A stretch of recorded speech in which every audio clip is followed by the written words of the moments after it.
ஒரு அபத்தமான ஆனால் ஆபத்தான ஒரு அறிக்கையை கூறியிருக்கிறார்.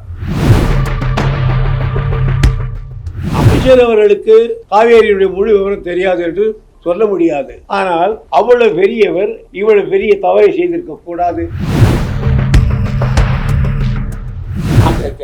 எனக்கு தெரியும் சென்ட்ரல் வார்டு கமிஷனை பற்றி எப்படி இருக்காங்கன்னு தெரியும். பாதி பேர் கர்நாடகத்துக்காரங்க தான் இருக்காங்க. பெங்களூருக்கு டெல்லிக்கு போனோம் சார் இந்த பிரச்சனைக்கு. இப்போ இருக்கிற முதலமைச்சர் நான் மத்திய சர்க்காரோடு ஒத்து போகிறேன் அப்படின்னு சொல்லியிருக்கார். ஒத்து போகிறவர் இதை செய்தா என்ன? தளபதியாக இருந்தால் என்னத்துக்கு விரட்டி இருப்பார். எங்கேக்கு டெல்லிக்கே விரட்டி இருப்பார் தளபதியாக இருந்தால் என்னத்துக்கு. அந்த மந்திரி மேலே நானா இருந்தேன்னா உள்ள பிரிவிலேஜ் மோஷன் கொண்டு வருவேன். சக்தி கூட்டத்துடைய பொதுச் செயலாளர் நான். என்ன கூடுவாரா? எங்க ஊர்ல என்ன பாடணுன்றது கூட சட்டம் போட்டான்னா அது ஏத்துக்கிட்டோம்னா அதை விட கேவலம் எதுவும் இருக்காது. யாரோ ஜோசிக்காரன் சொன்னாங்க அக்னி முறி இருந்தா ஆபத்து, அதெல்லாம் ஒரு வருஷம் 2 வருஷம் கூட இருக்க மாட்டாங்க, நீ போயிடுவேன்னு சொன்னாங்களாம். ஒரு அபத்தமான ஆனால் ஆபத்தான ஒரு அறிக்கையை ஸ்டேட்மெண்ட்டை மத்தியில் இருக்கிற அதாவது ஜல்சக்தி இதனுடைய துணை இணை அமைச்சர் திரு ராஜ் பஷன் சௌத்ரி நேற்று கூறியிருக்கிறார் ராஜ்யசபையில். அதாவது ஒரு கேள்வி கேட்டிருக்கிறார் திரு நண்பர் அன்புமணி அவர்கள். காவிரி தொடர்பாக உச்சநீதிமன்ற தீர்வில் காவிரி தேவை கட்டுப்பாட்டு வருதி,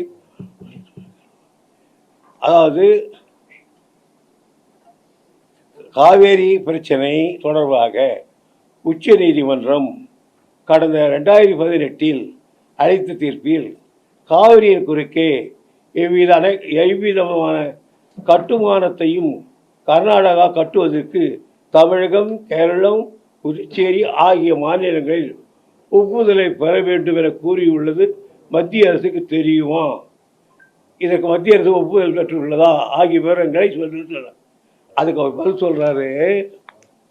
காவிரி பிரச்சனை தொடர்பாக உச்ச நீதிமன்றம் கடந்த 2018 பிப்ரவரி 1ஆம் தேதி அளித்த தீர்ப்பில் காவிரியின் குறுக்கே எந்த ஒரு கட்டுமானத்தையும் கட்ட தமிழகம், கேரளம், புதுச்சேரி ஆகிய மாநிலங்களின் ஒப்புதலை கர்நாடகா பெற வேண்டும் என்று எங்கும் குறிப்பிடப்படவில்லை. அதாவது சுப்ரீம் கோர்ட்லேயே இதுக்கு சொல்லலை, குறிப்பிடலை, எங்களை கேட்டுதான் செய்யணும், நம்மளை கேட்டுதான் செய்யணும்னு ஒப்புதலை பெற வேண்டும் சொல்லலைன்னு சொல்லியிருக்கார். இது என்ன ஆபத்துன்னு கேட்டீங்கன்னா, அதாவது ட்ரிபுனலும் சரி சுப்ரீம் கோர்ட்டிலும் சரி அவர்கள் எதை சொன்னாலும் அந்த மாநில அரசுகளோடு தொடர்புடைய மாநிலங்களோடு அவர்கள் ஒப்புதலை பெற வேண்டும் என்று சொல்லியிருக்காங்க. இது எல்லா பத்திரிகைகளும் இருக்கு. உச்ச நீதிமன்றத்தின் தீர்ப்பிலும் இது இருக்கு.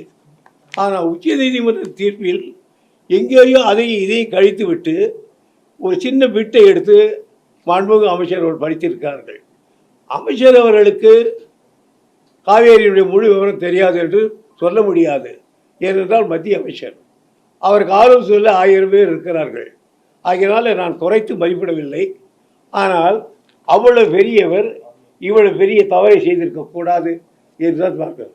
அதுக்கு என்னால் எளிவனாக என்னால் என்ன பதிலை தருகிறேன் என்று சொன்னால், எங்களை கேட்கக்கூடாது, கேட்க வேண்டிய அவசியம் இல்லைன்னு சொல்கிறதுக்கு நாங்கள் சொல்கிறோம்.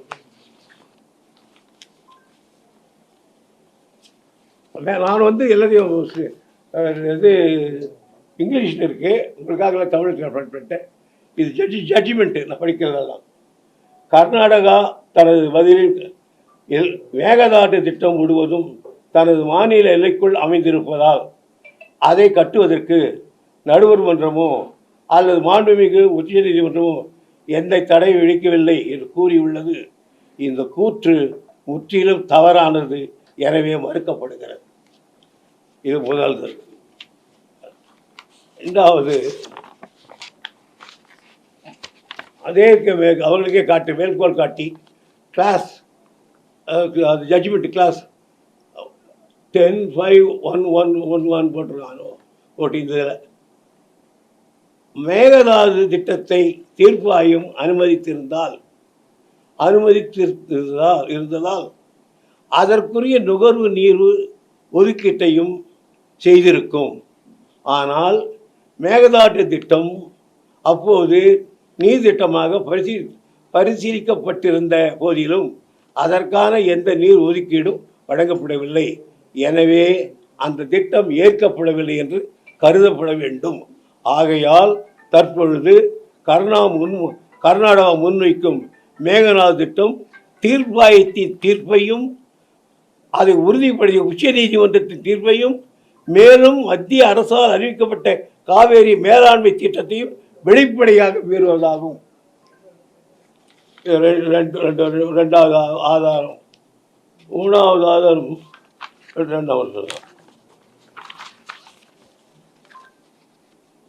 அந்த காவேரி மேனேஜ்மெண்ட் போர்டு இருக்கு, அவனுக்கு கூட அதுக்கூட அதிகாரம் கிடையாது. காவேரி மேனேஜ்மெண்ட் போர்டு இது வரம்பு தெளிவானது. அதன் கடமை தீர்ப்பாயத்தின் தீர்ப்பை அதை திருத்திய உயர்நீதிமன்ற தீர்ப்பை மட்டும் செயல்படுத்த வேண்டும். தீர்ப்பாயத்தின் இறுதி தீர்ப்பையும் அதை திருத்திய உச்ச நீதிமன்ற தீர்ப்பும் தமிழ்நாட்டிற்கு வழங்க வேண்டிய அளவு நீரை வழங்கிய பின்னர் பில்லிகுண்டிற்கு மேலே உருவாகும் 50% நம்பகத்தன்மை டிபெண்டபிலிட்டியில் அளவை தாண்டிய மீதமுள்ள அனைத்து நீரையும் கர்நாடகா பயன்படுத்திக் கொள்ளலாம் என்று எங்கும் கூறப்படவில்லை. இதுக்கு மேலே என்ன ஆதாரம் ஒன்று உங்களுக்கு அதில் கிளியராக சொல்லியிருக்கான் பாருங்க. நான் இங்கிலீஷ் சொல்லுங்கள். அதனால் சொல்லலைன்னு சொல்கிறாரு, அதுக்காக சொல்கிறேன் உங்களுக்கு. இதனால் இவ்வளோ ஒரு கிளியாக ஒரு சொல்லியிருக்காரு. இன்னும் ஜட்ஜ்மெண்ட்டில் நிறைய இருக்கேன். நான் இங்கே இருக்கிறதுனால இவ்வளோ தான் என்னால் சாக்டிக்க முடிஞ்சது. படித்த உடனே இல்லைன்னா அதுக்கு வரைக்கும் இன்னும் மெட்ராஸில் இருந்ததுன்னா நான் அதிகமாக செய்திருப்பேன். அதனால் அவர் ஒரு பெரிய அமைச்சர் பதவியில் இருப்பவர் இப்படி தவறான ஒரு கொட்டிருக்கார் என்பதுதான் என்னுடைய வருத்தக்குரிய செய்தி. அதை மற்றும் அதை பற்றி அதாவது அரசு அதற்குரிய பதிலை அரசு மூலம் கட்சியாக தெரிவிக்க வேண்டும். உயர்நீதிமன்றத்திலும் இதை எடுத்து கொண்டு போக வேண்டும். நீதிமன்ற வந்து ஒரு ஜட்ஜ்மெண்ட்டே அவர் முழுமையாக படிக்கலன்னு சொல்றீங்களா நீங்க? நீர்வளத்துறை அமைச்சர் என்ன சொல்றாரு, எதுலையும் இல்லை கர்நாடகா கட்டலாம்னு சொல்றாரு. அவர் எழுத்துப்பூர்வமாகவும் கொடுத்துருக்காரு. நான் தான் சொல்றேன் கட்டலாம் எப்படி சொல்லிவிட்டேன், கட்ட முடியாதுன்னு சொல்கிறோம்.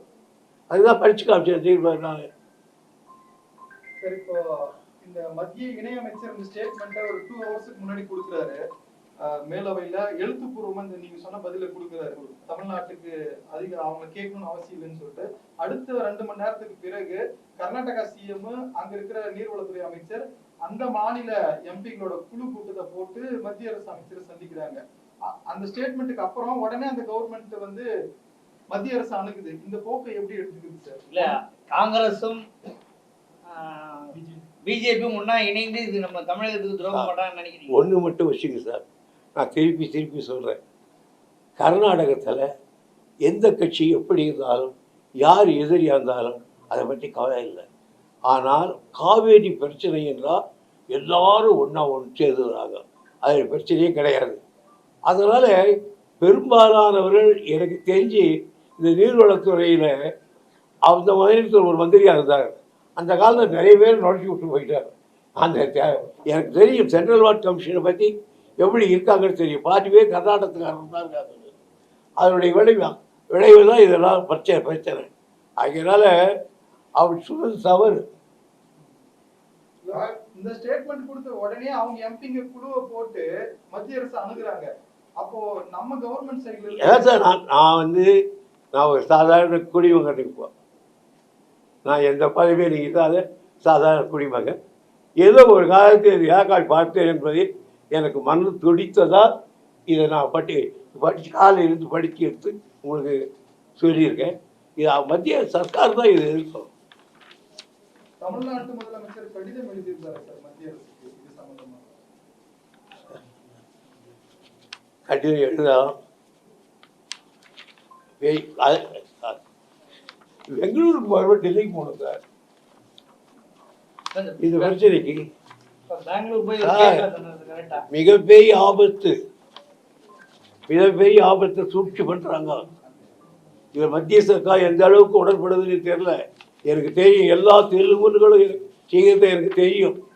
ஆகையினால இது மற்ற ஸ்டேட்டை கேட்கக்கூடாதுன்னே கிடையாது. எல்லா ஸ்டேட்டையும் எங்களை கேட்கணும்னு மட்டும் எல்லா இடத்தையும் சொல்லியிருக்காங்க. ஆனால் கேட்கக்கூடாது. முன்னாள் முதல்வர் எம்ஜிஆருக்கு அப்புறமேட்டு பேச்சுவார்த்தை நடத்துறதுக்கு கர்நாடகாவுக்கு போற ஒரு முதலமைச்சர் இவர் தான். அப்பவே அவர் கொஞ்சம் தயங்கினார். அங்கே போய் கூட குண்டூராக வந்தார் நினைக்கிறப்போ. அதனால அவர் ரொம்ப பெரிய போயிட்டு வந்துட்டார். இதாக கர்நாடகா நான் உண்மையை சொல்கிறது கேளுங்க. நமக்கு சர்டிஃபிகேட் கொடுத்து ஜட்ஜ்மெண்ட் கையில் வச்சுக்கிட்டு அதை போய் சென்ட்ரல் கவர்மெண்ட்டை தான் நீங்கள் பண்ணணும்.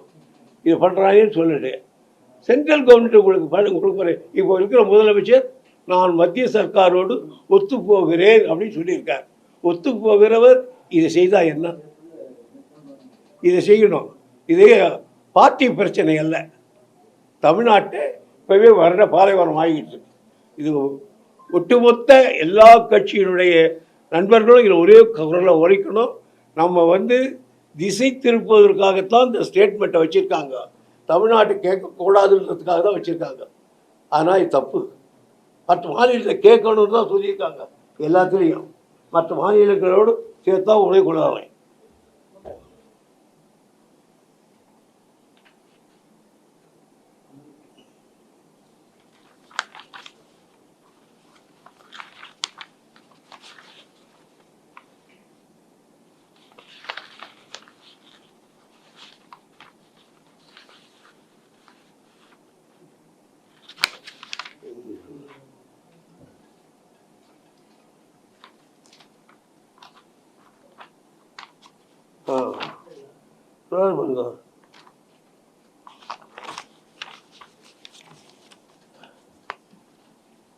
However, the state concerned can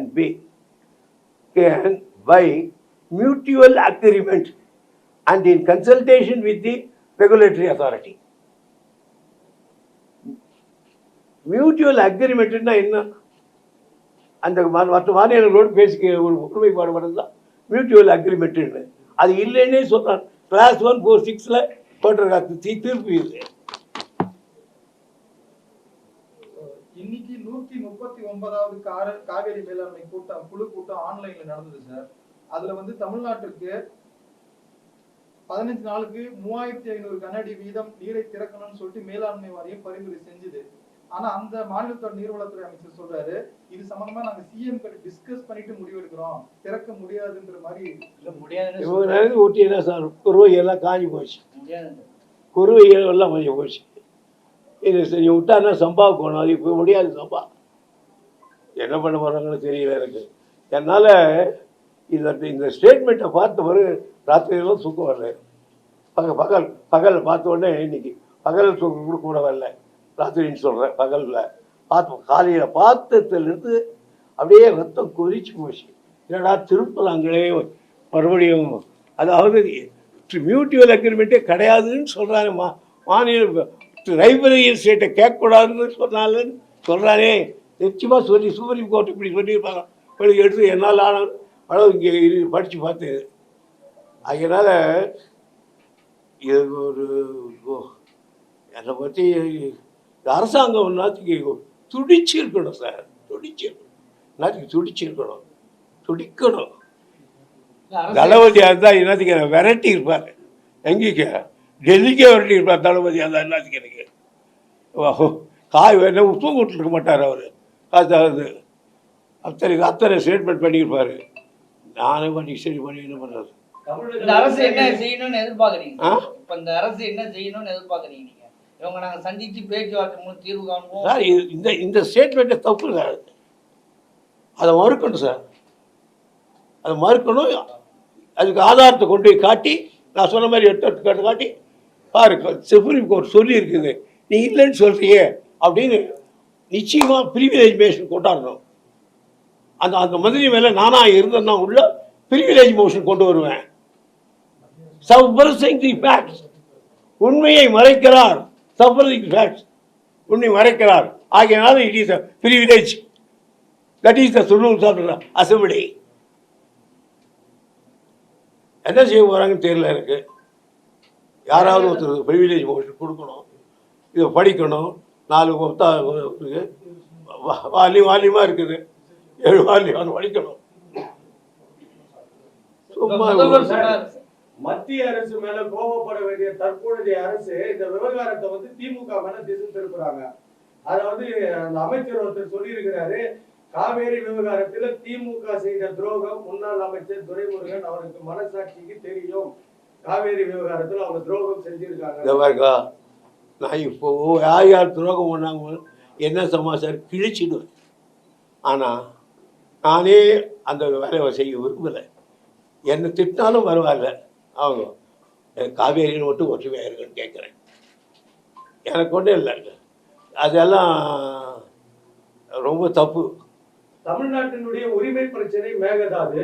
இந்த விவகாரத்துல தமிழக முதல்வர் உடனடியா இல்ல அந்த துறை அமைச்சர் உடனடியா சட்ட வல்லுநர்கள் அழைச்சிக்கிட்டு போய் சென்ட்ரல்ல உட்காந்து பிஎம்ஐயோ அந்த நீர்வளத்துறை அமைச்சரையோ பாக்குறதை விட்டுட்டு கடிதம் எழுதுறது எப்படி பாக்குறீங்க? ஏற்கனவே ஸ்டாலின் உட்காந்து கடிதம் தான் எழுதியிருந்தாரு குற்றம் சாட்டின சிஎம். இப்ப அவரு கடிதம் எழுதிட்டு இருக்காரு. இந்த கடிதம் மூலியமா எதனா தீர்வு எட்ட முடியுமா சார்? இது நான் தான் சொல்றேன் சார், இது பெரிய பிரச்சனை சார். இது அது ஒருத்தனாக செய்திட முடியாது சார். 4 பேருடைய யோசனை வேண்டும் சார். ஆகையினால 4 பேருக்கு அட்லீஸ்ட் அசம்பிளியில் இருக்கிற எதிர்கட்சி தலைவர்களால் கூட்டாவது பேசியிருக்கணும். போகிறதுக்கு முன்னே என்ன பேச போகிறேன், என்ன போகிறேன்னு சொல்ல போகிறேன். இந்த பிரச்சனை வந்துருக்குது. இனிமேல் தமிழ்நாட்டை கேட்கவே தேவையில்லைன்னு ஒரு இதுக்கு திருப்பாங்க. இது அத்தனை முடிஞ்சு போச்சு நம்ம சமாச்சாரம். அத்தோட இந்த deputy chief minister deputy minister ஸ்டேட்மெண்ட்டை அவர் எடுத்துக்கிட்டாங்கன்னா நாம் க்ளோஸு. அதை வந்து எழுத்து அணிபாடி மறுக்கணும். இந்த டிபார்ட்மெண்ட் என்னத்துக்கு எழுந்து நிற்கணும்? நீர்வளத்துறை என்னத்துக்கு அவர் ஸ்டேட்மெண்ட் வந்துருக்கிற மந்திரியுடைய ஸ்டேட்மெண்ட்டு என்ன சார்? அதிகாரிகள்லாம் இருக்காங்க, இல்லாமல் போயிட்டாங்க. நீங்க முதற்கொண்டு அன்புமணி ராமதாஸ் எல்லாருமே அனைத்து சர்வ கட்சி கூட்டத்தை கூட்டி இதுக்கு ஒரு தீர்வு காணணும்னு பல முறை வலியுறுத்தியும் இதுவரையும் அதுக்கான ஒரு தீர்வு கூட இருக்கு. ஒன்று தெரியுமா, எங்கே போனாலும் எதுக்கு போனாலும் கலைஞர் நீர்வள சர்வகட்சி கட்சி கூட்டம் தான் போவார். அதாவது ட்ரிபுனல் அவார்டு வந்த பிறகு சுப்ரீம் கோர்ட்டுக்கு ஃபோன் பண்ணால் கூட அதுக்கும் தான் கேட்டுட்டு தான் போவார் தலைவர். அட்லீஸ்ட் அந்த தலைவர் சர்வகட்சி தலைவர்களை கேட்காம எந்த பிரச்சனையும் செய்ய மாட்டார் தலைவர். ஆனால் இவங்க யாரையும் கேட்கறதே இல்லை, எதுக்கு போகிறாங்க என்னத்துக்கு. கடைசியில் நான் அதுக்கு போல் வேற ஒரு வேலையாக போனேன்னா நம்ம என்ன பண்ண முடியும்? பட விஷயமா போயிருந்தேன்னு சொல்கிறான்னு வச்சுக்கோ, என்ன பண்ணுறோம்? அதுக்கு ஏற்றுக்கோ சரிதான். அதனால் முதலமைச்சர் வெளிப்படையாக இருக்கணும். இது மக்கள் வாழ்வாதார பிரச்சனை. லட்சக்கணக்கான மக்கள் இன்றைக்கே செத்துக்கிட்டு இருக்கான், பஞ்சம் விரிச்சாடுது. அப்படியே தஞ்சை மாவட்டம் வறண்டு போச்சுன்னா தமிழ்நாடு வறண்டு போச்சுன்னு அர்த்தம். ரத்தம் துடிக்கணும் சார், நரம்பு துடிக்கணும். அந்த மாதிரி பிரச்சனை இது. நல்ல காலம் தளபதி முதலமைச்சர் இல்லை, நான் இல்லைன்னா எனக்கு ஒன்று இருப்பார் அவர் தளபதி. முதல்வர் வந்து பேச்சுவார்த்தைக்கு போறது ஆபத்துன்னு சொல்றீங்க. ஏற்கனவே திமுக தலைவர் கலைஞர் இருக்கும்போது நீங்க அவரோட தூதுவரா போய் பேச்சுவார்த்தை நடத்துங்க.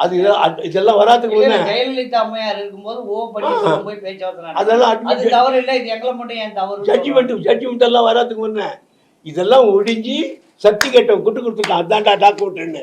அதுக்கு மேலே கேட்கணும்னா இதில் எதை செய்தாலும் மத்திய சர்க்கார் தான் தலையிடணுமே தவிர ஈவன் காவேரி மேனேஜ்மெண்ட் போர்டு கூட அதிகாரம் கிடையாது. அதாவது ட்ரிபுனல் வந்துருக்கிறது அத்தனையும் செய்யணும். ஒரே ஒரு திருத்தத்தை தான் ட்ரிபுனல்லேருந்து அதுக்கு ஒரு சுப்ரீம் கோர்ட் திருத்தி இந்த 14.25 டிஎம்சி இவனுக்கு கொடுக்குறான்னு சொன்னாங்கல்ல ஒரு திருத்தம், அதை திருத்தி அதை ஒன்று தான் திருத்துறாங்க. மற்றதெல்லாம் tribunal is equal to supreme court அந்த ஆர்டர் இருக்குது. அதனால் நாங்கள் தலையிட உடனே சொல்லிட்டாங்க. அது ட்ரிபுனலில் இருக்கிற ஆர்டர் தான் இன்னைக்கு இம்ப்ளிமெண்ட் பண்ணி ஆகணும். ரெண்டு பிரச்சனைகள் இருக்கு. ஒன்று காவேரி தண்ணி விடுற பிரச்சனை, இப்போ மேகதாட்டு பிரச்சனை. இப்போ நம்ம சிஎம் போய் அதுல எந்த பிரச்சனையை பேச போறாருன்றது தெளிவுபடுத்துங்க. அமைச்சர்கள் மட்டும் சொல்றாங்க போய் பேச போறாங்கன்னு.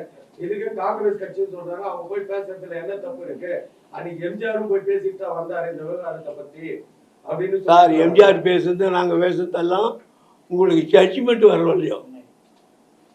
கேஸ் போடுறீங்க, கேஸ் முடிவு வரையும் நீங்கள் என்ன பேசிக்கிறோம், நாங்கள் பேசிக்கலாம். ஜட்ஜ்மெண்ட் முடிஞ்சு பட்டா உங்களுக்கு கொடுத்துட்டான், உன் மகன் ஜட்ஜ்மெண்ட் வந்துட்டு அதுக்கப்புறம் என் கூட பேசுகிறேன். ஜட்ஜ்மெண்ட்டை காட்டுக்கோ. ஐக்கு போய் இது மாதிரி நடத்துகிறாங்கன்னு நீங்கள் சென்ட்ரல் கவர்மெண்ட்டை இன்செக்ட் பண்ணணும்.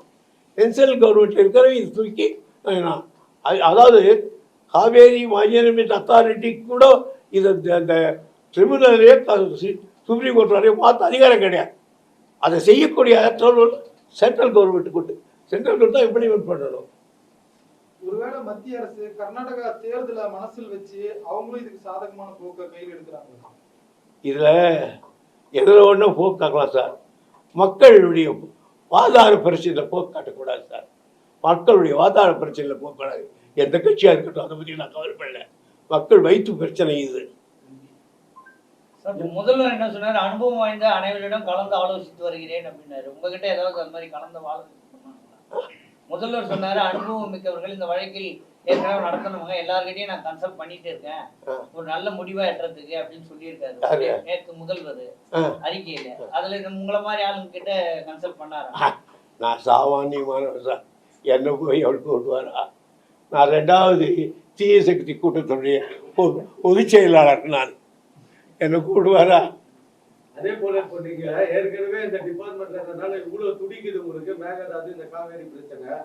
இன்னைக்கு அந்த டிபார்ட்மெண்ட் மினிஸ்டர் அவர் அறியாமையில பேசிட்டு செய்தியாளர்கள் கேள்வி எழுப்பும்போது அவர் சென்ட்ரல் மினிஸ்டர் அறியாமையில பேசிட்டு போறாரு, சும்மா ஒரு லைன்ல சொல்லிட்டு போறாரு. சார் அந்த அளவுக்கு நான் கீழே பதில் சொல்ல தயாராக இல்லை சார். அதே சமயம் இன்னைக்கு மனோன்மணியம் சுந்தரனார் பல்கலைக்கழகத்துல பட்டமளிப்பு விழா நடந்தது. அதுல ஆளுநர் கலந்துக்கிட்டாரு. தமிழ்தாய் வாழ்த்து அவர் இயற்றிய மனோன்மணியம் இயற்றிய அந்த இடத்துல நடந்த பட்டமளிப்பு விழாவிலேயே தமிழ்தாய் வாழ்த்து 3ஆவதா பாடப்படுது. முதல்ல தேசிகதம், 2வது வந்தே மாதரம், 3வது தான் தமிழ்தாய் வாழ்த்து பாடப்படுது. இது எப்படி பாக்குறீங்க? இது நம்முடைய உரிமை பிரச்சனை. எங்க நாட்டில் நாங்கள் என்ன பாடிக்கிறது தமிழ்நாட்டுக்கு, எங்க ஊர்ல என்ன பாடணுன்றது கூட சட்டம் போட்டான்னா அது ஏற்றுக்கிட்டோம்னா அதை விட கேவலம் எதுவும் இருக்காது. எங்கள் ஊரில் எங்கே பாட்டு பாடுறோம், ஆனால் என் பாட்டை பாடிட்டாடா நீ பாடணும்னு சொல்கிறது தப்பு. அது என்ன உன் பாட்டு என் பாட்டை விட வகித்தது? இன்னும் சொல்ல போனால் அந்த பாட்டில் இப்போதான் இதெல்லாம் வருது.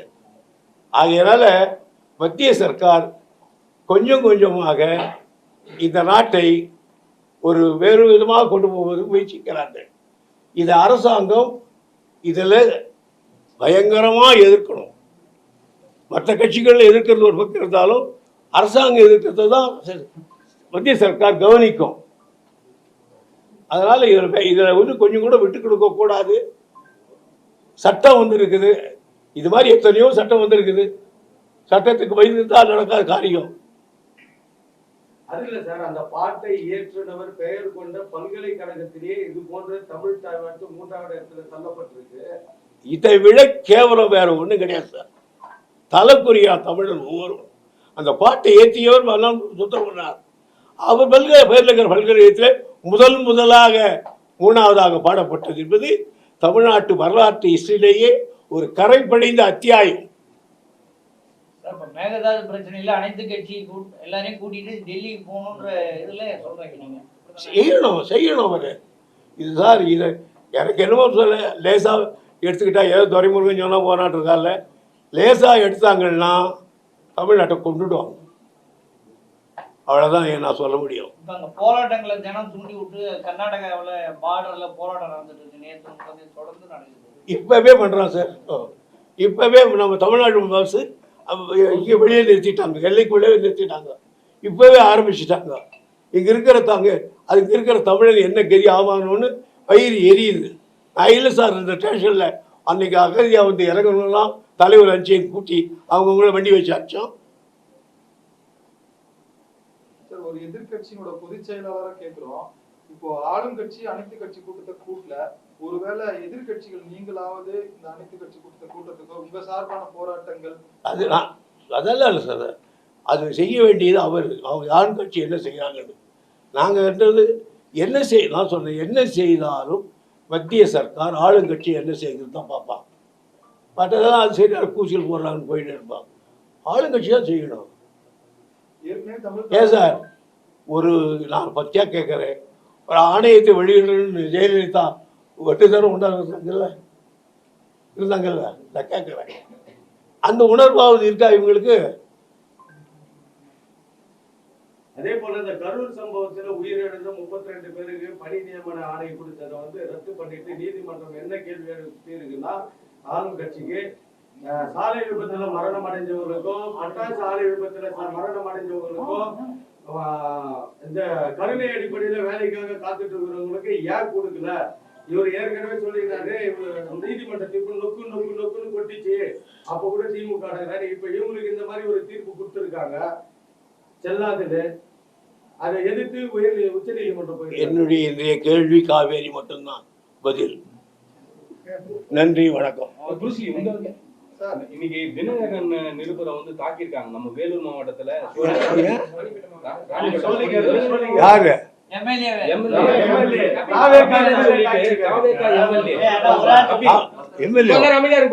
தாவேகா எம்எல்ஏ கபில் வந்து சோளிங்கர் தொகுதி எம்எல்ஏ. அவர் வந்து தினமலர் ரிப்போர்ட்டையும் தினகரன் ரிப்போர்ட்டையும் தாக்கியிருக்காரு. நியூஸ் எடுக்கிறாங்க, ஒருத்தர் அடிக்கிறாங்க, அதை வீடியோ எடுக்கிறாங்க, வீடியோ எடுத்துட்டாங்க. அந்த கையில புடிங்கி போலீஸ் உதவியோடயே வந்து அவரோட நண்பர், எம்எல்ஏவோட நண்பர் ஒரு போலீஸா இருக்கிறாரு, எஸ்ஐயா இருக்கிறாரு, அவரை வர சொல்லி அவர்கிட்ட இருந்து செல்போனை புடுங்கி அதுல இருக்கிற வீடியோக்கெல்லாம் டெலிட் பண்ணிட்டு அவங்கள ஷட்டரை மூடி கடைக்குள்ளேயே வச்சு அடிச்சிருக்காரு. முதலமைச்சர் சொல்லியிருக்கார், ஒரு தவறு செய்தால் அவன் தவறு செய்தால் விளையாவிட்டாலும் என் கட்சியாக இருந்தாலும் அவன் 24 மணி நேரத்தில் ஆக்ஷன் எடுப்பேன்னு சொல்கிறார். ஆனால் செய்திருக்கிறவர்கள் 2 எம்எல்ஏக்கள். முதலமைச்சர்களுக்கு இதை நான் சமர்ப்பிக்கிறேன். அவர் ஒரு மருத்துவர், இங்கிட்டுக்கும் அடிச்ச ஒரு டாக்டர், அவர் வந்து டாக்டராகவும் இருக்கிறாரு, கபில் சொல்லிட்டு எம்எல்ஏ டாக்டரா? டாக்டர். என்ன சார் டாக்டர் அவரு? ஆமா சார், டாக்டரே இந்த வேலை செய்கிறாரு. டாக்டர் அடிபட்டவனுக்கிட்ட செய்தி வேணும் இது செய்கிறாரு, வேண்டாம் ஒழுங்கு விட்டுருக்காரு. அதெல்லாம் சின்ன கேள்வி. அதே போல சட்டசபையில் இருக்கிற முதலமைச்சர் அலுவலகம் இன்னைக்கு நாமக்கல் கவிஞர் மாளிகைக்கு மாத்த போறதா உத்தரவு முதலமைச்சர். எனக்கு தெரியாது, பத்திரிகைகள் பார்த்தேன் என்ன விஷயம் அப்படின்னு. யாரோ ஜோசிக்காரன் சொன்னாங்கன்னா அந்த அந்த மாதிரி ஈசானி மூலையில் இருக்க அக்னி மூலையில் இருக்கு, அக்னி மூலையில் இருந்தால் ஆபத்து, அதில் 1 வருஷம் 2 வருஷம் கூட இருக்க மாட்டாங்க, நீ போயிடுவேன்னு சொன்னாங்களாம். அதுக்கு என்ன பண்ணுறது, உயரமான இடத்துல போய் இது வந்து நீங்கள் என்ன குபேர மூலையில் போட்டிங்கன்னா கரெக்டாக இருப்பீங்கன்னு. அங்கே அந்த மண்டபம் வந்து ஒரு 300 பேர் உட்காரலாம். அந்த மண்டபத்தெல்லாம் உடச்சி என்ன பண்ணுறாங்கன்னாங்க. சார், வென்றவன் செய்வதெல்லாம் வேதமாக இருக்கிறது. கண்ணதாசன் சொன்னான், வென்றவன் சொன்னதெல்லாம் வேதம்னு. அப்படி தான் நடத்திக்கிட்டு இருக்காங்க. அதுக்கு 2 பேர் விசில் அடிச்சுக்கிட்டு இருக்காங்க. நாம் என்ன பண்ண முடியும்? ஓட்டு போட்ட மக்களுக்கே எல்லாம் சமர்ப்பணம். ரைட்,